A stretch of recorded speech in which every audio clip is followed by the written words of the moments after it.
Some mental health clinics have seen a nearly 40% rise in new clients since the start of the year.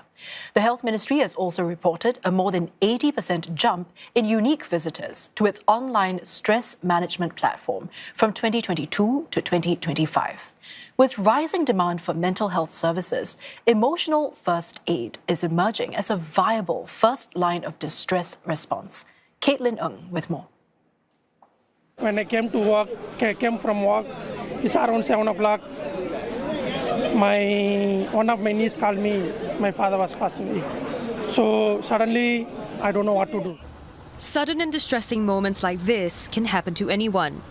And often we're left not knowing how to respond. These moments can lead to emotions such as grief, burnout, or simply feeling stretched too thin. There was a period of time where everything seemed to happen all at once.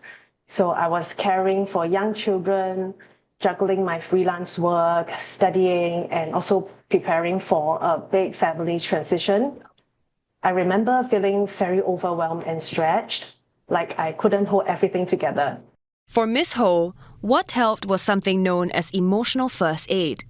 Experts say it's like having a mental health first aid kit. Tools to use when life suddenly feels like too much. These could include grounding exercises, breathing techniques, or even journaling. While emotional first aid is a fairly modern concept, it's based on evidence-backed techniques in therapy and counseling. Controlled breathing is one of the most researched and effective tools to help people feel calmer and more focused.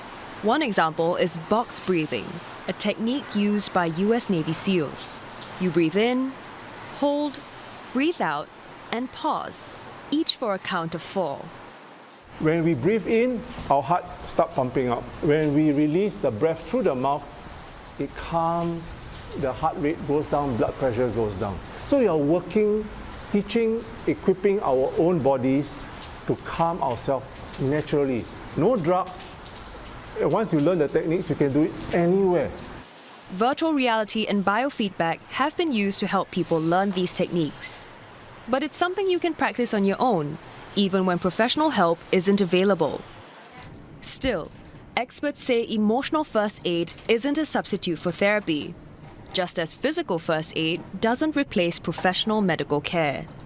Whether it is a physical first aid or whether it is a mental health first aider, psychological first aider, they are first frontliners. It does not mean they need to resolve everything at that point in time.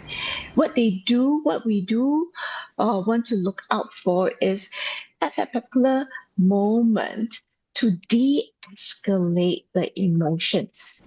Emotional first aid can also teach individuals to spot unhelpful thoughts and reframe them before they spiral. But experts say there's no one-size-fits-all response to people in distress. Sometimes, the best first response is simply to listen.